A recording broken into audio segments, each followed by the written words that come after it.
अन्य सभापति जी, मांग संख्या 56 और 45 पर मुझे बोलने का अवसर दिया, इसके लिए आपका बहुत बहुत आभारी हूं। महोदय,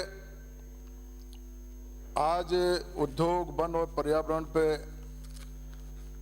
चर्चा हो रही है और मेरा मानना है कि अगर किसी प्रदेश की आर्थिक स्थिति की अगर कोई समीक्षा या जांच करनी हो तो उसके उद्योगों के बारे में जानकारी लेनी चाहिए। राजस्थान का जैसे ही हम लोग नाम लेते हैं, राजस्थान के बारे में जैसे ही कोई चर्चा देश में विदेश में होती है तो यहाँ जो शुरुआत में ही जो मानसिक रूप से जो एक चित्र उभर करके आता है वो रेगिस्तान, बिजली की कमी, पानी की कमी, ये सारी चीजें राजस्थान के साथ जुड़ी हुई है। हालांकि मुझे गर्व है इस बात का कि राजस्थान के जो उद्योगपति हैं उन्होंने न केवल भारत में वरन पूरे विश्व में अपनी छाप छोड़ी है, अपना नाम कमाया, राजस्थान का नाम ऊंचा किया है। लेकिन फिर भी हम लोग, यह हमारा दुर्भाग्य है कि हम उन हस्तियों का, उन उद्योगपतियों का जो हमारे यहां से निकल करके उन्होंने पूरे भारत में और विश्व में अपना कारोबार फैलाया, उनको हम यहां अपने भूमि पे लाने में कामयाब नहीं हुए। हमने उनसे सामंजस्य नहीं रखा या उनके अनुभवों का हमने लाभ नहीं उठाया।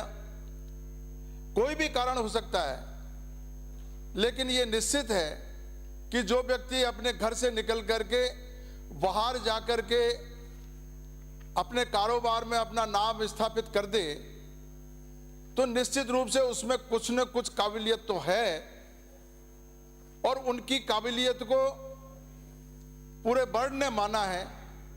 तो हमको इस बात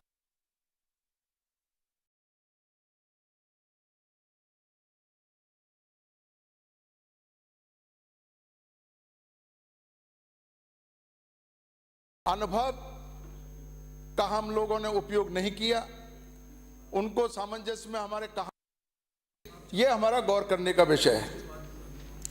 हमारे पूर्व मुख्यमंत्री जी अशोक गहलोत साहब ने औद्योगिक नीति 2010 में यहाँ राजस्थान में इस तरफ कदम बढ़ाए, वसुंधरा जी ने भी उसको आगे बढ़ाया और 2019 में वापस गहलोत साहब ने इस तरफ कामयाबी के लिए काम किया। लेकिन ये निरंतर प्रक्रिया है। मेरा मानना है एक दिन में कोई औद्योगिकरण की रफ्तार नहीं पकड़ सकता, औद्योगिकरण नहीं हो सकता। ये धीरे धीरे हम जो प्रयास कर रहे हैं, ये प्रयास निश्चित रूप से राजस्थान के एक दिन कामयाब होंगे। और अभी मैं सरकार को भी इस बात के लिए धन्यवाद दूंगा कि उन्होंने अभी राइजिंग राजस्थान जैसा एक बड़ा समिट करके अपनी मंशा जाहिर की, पूरे देश के लोगों को, विदेश के लोगों को बुलाया, 32 देशों के निवेशक यहाँ आए, उन्होंने अपनी बात कही, सरकार से बातचीत की, सरकार की मंशा को भी समझा, सरकार ने उनकी मंशा को भी समझा। लेकिन हमारा पिछला जो अनुभव है वो हमारा अनुभव बहुत अच्छा नहीं रहा, क्योंकि जब तक, मेरा मानना है, मैं कोई इंडस्ट्री में बहुत ज़्यादा नहीं समझता हूँ, लेकिन इतना जरूर जानता हूँ कि उद्योगपति कहीं का भी हो, निवेशक कहीं का भी हो, और सबसे पहले ये देखेगा कि जो मैं पूंजी लगा रहा हूँ, जो मैं उद्योग लगा रहा हूँ, क्या वो उद्योग मेरा कामयाब होगा, मुझे उसका रिटर्न मिलेगा। यहाँ हम राजस्थान में हम देखते हैं तो यहाँ पर जो एक उद्योग के लिए बहुत ज़रूरी चीज़ होती है, बिजली की और रॉ मटेरियल, लेबर, ये तीनों ही चीज़ों में हमारा जो इंडेक्स है वो बहुत ऊंचा है। यहाँ तक कि हमारे डीजल और पेट्रोल भी हमारे जो पड़ोसी राज्य उनसे कोई 10 रुपये महंगा अभी यहाँ पर चल रहा है। तो मेरा कहने का मतलब ये है कि ये सारी चीज़ों की गणित निवेशक लगाता है, और जब तक हम उसको इंफ्रास्ट्रक्चर के मामले में उसको पूरी तरीके से आश्वस्त नहीं करेंगे, उसको ऐसा महसूस नहीं होगा कि मैं जो पैसा लगाऊंगा वो यहाँ कामयाब होगा, तो तब तक आप चाहे कितना भी हम प्रयास कर लें, हम उसमें आगे नहीं बढ़ सकते, कामयाब नहीं हो सकते। राइजिंग राजस्थान में बहुत बड़ा काम किया सरकार ने। 35 लाख करोड़ का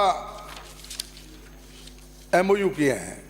35 लाख करोड़, जैसा अभी पारिक साहब ने बताया, 35 लाख करोड़ में से 27-28 लाख करोड़ तो केवल सौर ऊर्जा का है, और सौर ऊर्जा में भी उस व्यक्ति ने यह MOU किया है जिसका हमारे राजस्थान के साथ बहुत अच्छा अनुभव हमको नहीं रहा। उत्पादन निगम में कोयला सप्लाई का काम उस आदमी के पास है। मैं कह सकता हूं कि पूरे उत्पादन निगम को और बिजली विभाग को और पूरे राजस्थान को धक्का देने का अगर कोई काम कर रहा है तो उसकी कंपनी कर रही है, PKCL। अभी एयरपोर्ट को अडानी के हाथों में दिया है, उसका अनुभव भी बहुत अच्छा नहीं रहा है। तो ये अनुभव जो 27-28 लाख करोड़ का जो MOU उन्होंने किया है, मुझे नहीं लगता कि वो कोई ठीक ढंग से राजस्थान के हित में वो काम करेंगे। और राजस्थान को और सरकार को, विशेष रूप से हमारे मंत्री जी को मैं निवेदन करूंगा, आप जब 27-28 लाख करोड़ का MOU उनके साथ किया है तो उनसे आप अपनी भी टर्म्स कंडीशन रखिए। स्टेट को बिजली किस भाव में, किस रेट में कैसे उपलब्ध कराएंगे, जनता को क्या फ़ायदा मिलेगा, कितने लोगों को रोज़गार मिलेगा। पारिक साहब ने बहुत डिटेल में बताया कि ये सौर ऊर्जा का जो भी संयंत्र है, इसमें रोज़गार की गुंजाइश कम है। पूरी दुनिया जानती है कि इससे रोज़गार नहीं मिलता, लेकिन फिर भी हम उसको देना चाहते हैं। आपको बिड लेनी चाहिए थी, आपको कंपटीशन करना चाहिए था। अगर आप कंपटीशन करते, निश्चित रूप से आपको अच्छी रेटें आती, अच्छा आपको मार्जिन मिलता, स्टेट का फ़ायदा होता, लेकिन आपने वो नहीं किया। फिर भी आप उसको देना चाहते हैं, दें आप, लेकिन राज्य के हितों को बिल्कुल आपको ध्यान में रखना चाहिए। राजस्थान में अभी स्थिति बहुत अनुकूल है माननीय मंत्री जी। 25% आपका जो है NCR से जुड़ा हुआ है, 25% क्षेत्र, और 60% आपका DMIC से जुड़ा हुआ है। दिल्ली बॉम्बे एक्सप्रेस हाईवे बनकर के तैयार हो गया है। ERCP का, राम जल सेतु का सरकार काम कर ही रही है। तो पानी का, बिजली का, इंफ्रास्ट्रक्चर, सड़क, तो अब हम ये समझ सकते हैं कि राजस्थान में आदमी की निगाहें हैं। इन्वेस्टर सोचता है कि मैं राजस्थान में जाऊं, लेकिन जब तक, मेरा ये मानना है कि जब तक हम हमारी मशीनरी को ठीक नहीं करेंगे, हमारे अधिकारियों को हम नियंत्रण में नहीं रखेंगे,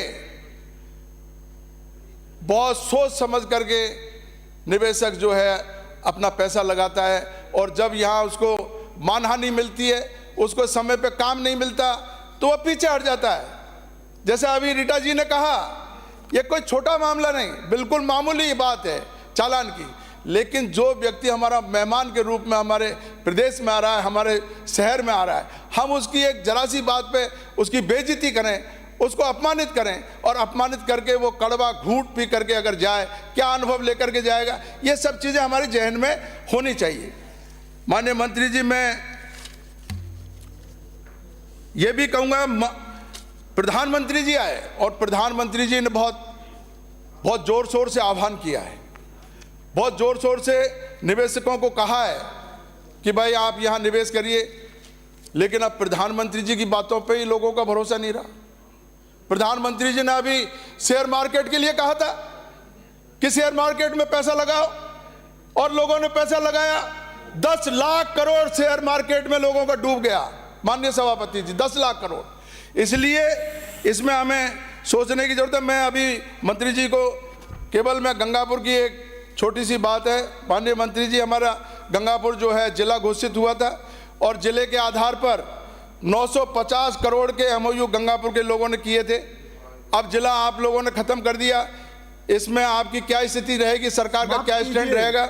और दूसरा, रिप 2024 के साथ साथ हमारे रिप 2022 की जो फाइलें हैं, वो फाइलें अभी भी पेंडिंग पड़ी हुई है। मंडी टैक्स और विद्युत कर में जीएसटी में छूट हमारे व्यापारियों को कैसे मिलेगी, धक्का खा रहे हैं व्यापारी, उनका भी समाधान जो है आपको करना चाहिए। और नए औद्योगिक क्षेत्र के लिए हमारे टोकसी में और तलावड़ा में ये पहले घोषणा हुई थी, इसमें अगर आप कोई प्रयास करें तो मैं आपका आभारी रहूंगा। इसके साथ साथ मैं आपको एक और निवेदन करूंगा कि आयरन और का बहुत बड़ा भंडार हमारे यहाँ मिला है करौली में, आयरन और का, उसमें आप ध्यान दीजिए, बर्ड लेवल का आयरन और है और बड़े कारखाने वहां पर आ सकते हैं। आप बहुत बहुत धन्यवाद आपको, आपने मुझे बोलने का मौका दिया, धन्यवाद। माननीय अध्यक्ष महोदय।